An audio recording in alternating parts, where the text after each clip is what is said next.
me get this parked in here.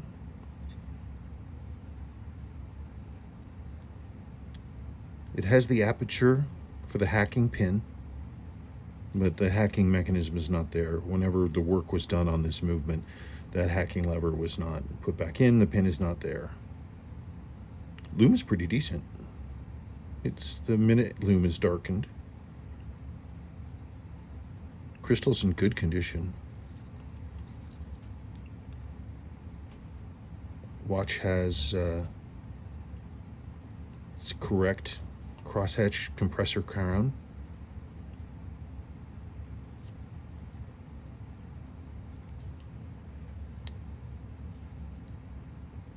Yeah, it definitely doesn't hack. I was just like, well, I'll test it. What the heck? The quickset for the date does work, as it ought to. The bracelet is an aftermarket one. It's not the correct one. It looks like just a generic stainless steel. I have one extra link for it.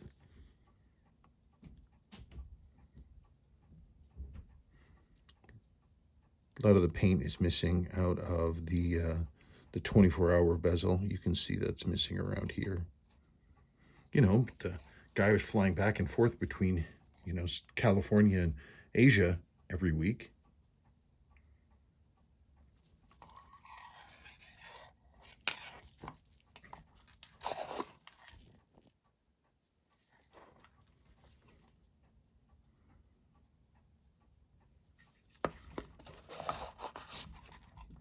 This is the information that came with it. And there's the extra link that came with it.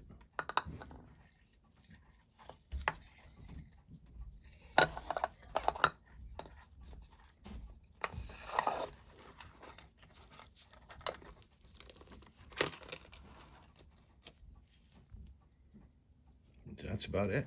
Okay. This is the back of the Don Dressel watch. I've already loosened the case back, which is why it's not aligned.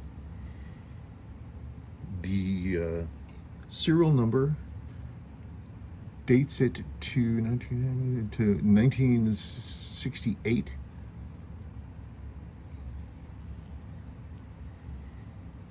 It has the code for the special, which is the 17 joule versus the 23 joule.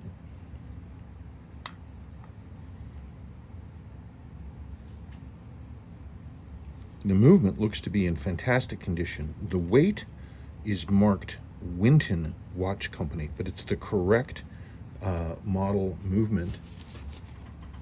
It is it's A Shield 1903, which is correct.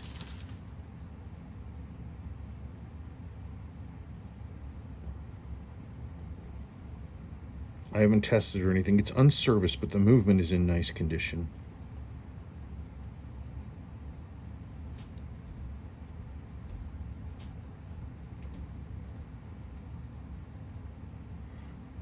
The weight is in slightly nicer condition than the movement itself, so my assumption is that the weight itself is replaced.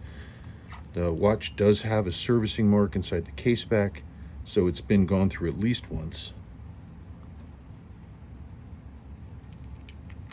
The sealing surfaces are good.